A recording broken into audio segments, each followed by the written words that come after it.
You are teleported into a game of your choice for a month. If you die in the game, you die in real life. But whatever you collect in the game, you can keep in real life. Skills, magic, items, pets, clothes. What game do you pick? Play a Fire Emblem game on casual mode. Learn healing magic. Maybe get a legendary weapon if I'm lucky. If I'm defeated in battle, I just retreat. Return to real world. Make a killing as a doctor who can heal any physical wound in seconds. Lego Worlds. Even if the studs and items don't become real when I return, I'd still have a bunch of Legos. Also, low risk of dying. Half of this thread involves taking over the world and becoming immortal. Meanwhile, this dude is content with possibly getting a ton of Lego and will be happier with the outcome than anyone else on here. Elite Dangerous. I'll just play on solo and grind to get the best ship possible. Bunch of ships. Come home and use them to explore the in real life galaxy. I may have to make an argument for Neverwinter or Elder Scrolls 3, Morrowind. Some seriously large magic systems, though arguments could be made for a number of superhero games as well for powers. Anyone who thought of money first didn't think this through well. Superpowers and magic could get you enormous amounts of money after the fact. Nintendogs. Haven't thought of that game in years. Portal. For that portal gun. Screw participating in the game. Just get the portal gun. And wait. I'd also be interested in those leg attachments that allow one to fall infinite distance with no ill effects. That's worth billions right there. The portal gun is worth trillions. To be honest, I'd want to have the portal stuff mostly for this. The portal gun is pretty cool, but we're not sure how well it would work on regular stuff, not coated in moon dust. So it would probably be most useful if I had access to enough grinded moon rocks to make a surface on which I can place a reliable portal. Then I'd need spacesuits and also a vacuum chamber to be able to go on the moon to collect more dust. Also, I might get cancer, which kinda sucks. I would say just shoot a portal onto the moon. We all saw how that turned out.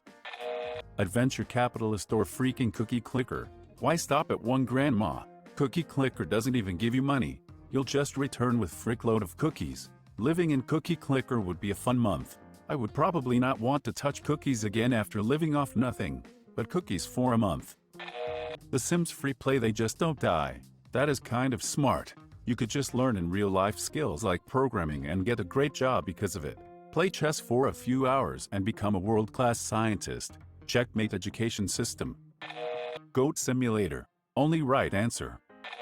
Civilization. Nothing happens as a turn takes 40 years. Scribblenauts. Max's notebook would be damn powerful. Great idea. This is one of the most genius ideas. And then I could finally get that big titty goth girlfriend. But titty would get crossed out and you would be left with a 20-foot-tall madly in love goth if we follow the logic of the game. Homeworld. A self-sustaining colony ship with mining and production facilities of all kinds, research bases, carriers, and a hyperdrive system. I'd never have to work again and could advance technology by millennia. My first thought was Sins of a Solar Empire for the same reason. Conservative estimates of the value of a phased drive are probably in the trillions, because whoever controls the design controls asteroid mining, and even after the inevitable market crashes in gold and platinum, it'll still be a ludicrous sum. And that's not even including all the Nanadechvasari, the faction I mained, have. This game will make you come in 40 seconds. What do you do with the rest of your month? Oh no, I'm there for a month, my friend. So do you come every 40 seconds for a month then? Now you're starting to understand, LOL. In a standard 30-day month you would ejaculate 64,800 times. The mean amount of semen per ejaculation is 3.7 milliliters of ejaculate. Assuming that you could pull off this amount every time, this means that you would create roughly 63 gallons of baby gravy. Those blue plastic children's pools are maybe 20-25 gallons, so you could fill 3 of them. Terraria, and make it expert just for good measure. Come back to the world wearing a worm scarf riding a UFO. Seems pretty good. RuneScape. Lots of actually useful skills to learn. Lots of money to be made. Pretty easy to avoid dying in combat, and it would only be made easier, because I wouldn't have the stupid click input lag the system has that is actually 10 times harder to deal with than any actual content. I play one of these itty build your own dream home games on mobile. I'll get a lot of awesome stuff for my home and garden and I cannot die. Adventure capitalist. In a month you own 100 times the amount of value on Earth. This is smart. Sims. Frick it. I can get myself a hot wife and the best looking house and be rich as frick. She only speaks in gibberish. Yeah. But the woo is great. She just hides under the blanket and moves around a bit. Unless mods are allowed. Too easy. Saints Row, you have a crap ton of superpowers in that game. Obviously Minecraft, so I can bring back it loads of dirt. Bring a 64 cubic meter of dirt for me too. But when you come back you would have like hundreds or thousands of tons of stuff somewhere on you. And your spine would just shatter. Shulker box? Probably. Wow. It makes sense. Stay to the old expansion areas and you are unkillable. When you get back you have millions of gold, hundreds of mounts, hundreds of pets, and ungodly power no matter what class you are. Plague Incorporated. So, you did this. No Man's Sky? Get a fleet of spaceships that can travel between stars in seconds. Stardew Valley.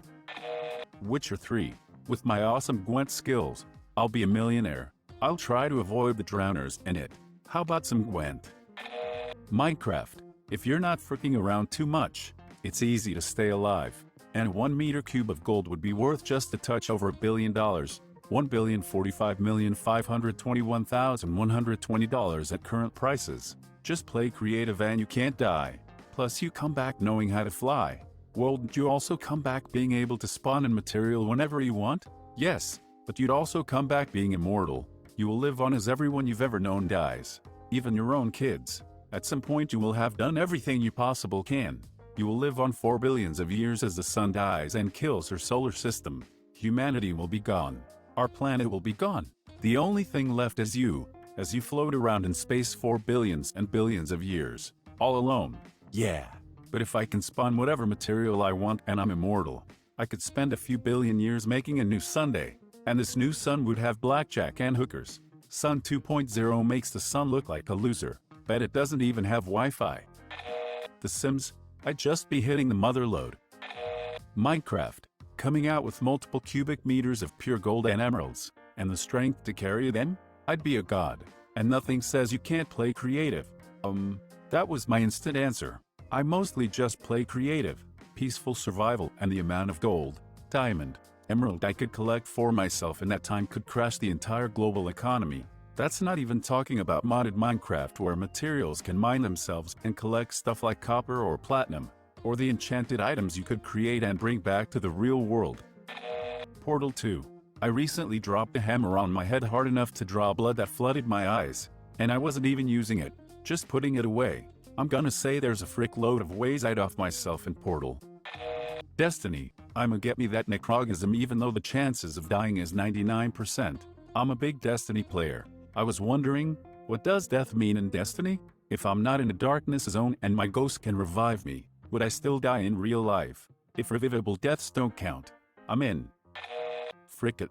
Dark Souls. Depending on what counts as death, Dark Souls could actually be not your worst choice since you are effectively and canonically immortal. So if only final deaths count and you manage to complete all games in the given time, you would come back as an immortal Ubermensch with superior magical skills and a pile of epic stuff for cosplays. So yeah, frick it. Dark Souls FTW. And when you lose purpose in your immortal life, you don't even need meth or the likes to turn you into a mindless husk. The dark sign does it for you. Goodbye. Then, be safe, friend. Don't you dare go hollow. Pokemon. So many possibilities. Open a circus or a zoo and charge admission. Get rich then retire with my exotic pets. More diabolical plan could be running for president using a psychic Pokemon to help with persuasion. Winning people over. Use this for good and make life-saving changes in government. Be able to travel without buying plane tickets or spending hours in transit. Instant teleport. Plus people don't die in Pokemon, so win-win. I'm thinking you could get a Ditto and just as many different Pokemon as possible. Breed the Ditto and you could sell eggs or build an army to conquer the world. But what I really want is just a Growlithe, maybe just a few. Change your name to Ash Exotic, Gary fricking Baskin.